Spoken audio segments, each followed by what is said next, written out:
Good morning. Happy July 21st, the 21st day of our series. And today is the final day of theme 3, which is helping our aging parents.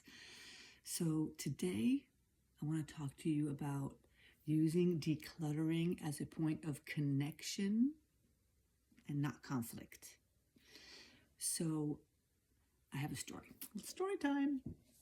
I had a client, I'm not going to say his name, but I loved him, and he was an elderly gentleman, and he had plenty of children. His beloved wife passed away, and he couldn't ask his children for help.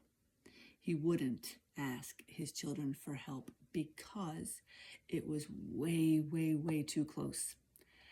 He couldn't touch her belongings. He didn't want anybody else to touch her belongings.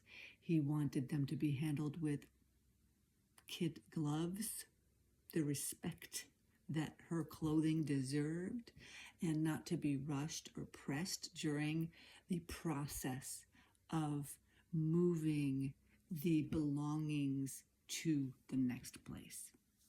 Of course, he was not going to be able to keep all of her things, right? I mean, what is he going to do with her belongings? And as a side note, this was a second wife. So the children, they were not the children of this woman. So they didn't have the connection with her as much as, of course, he did. But this was his true love of his life.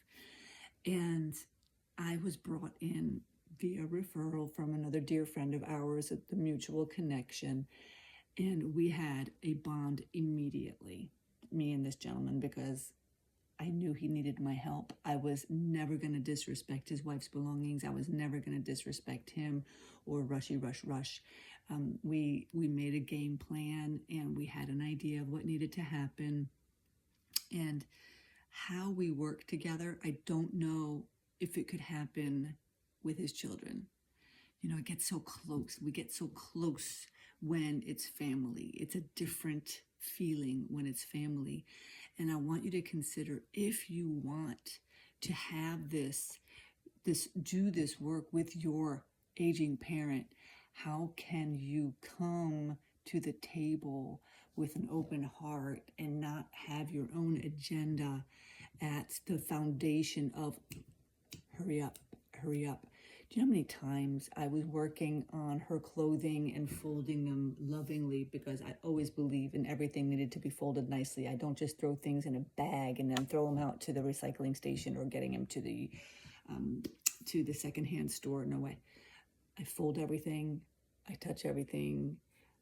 I know what it means to him. I knew what these clothes meant to her. And yeah, they're just belongings, but they have her energy.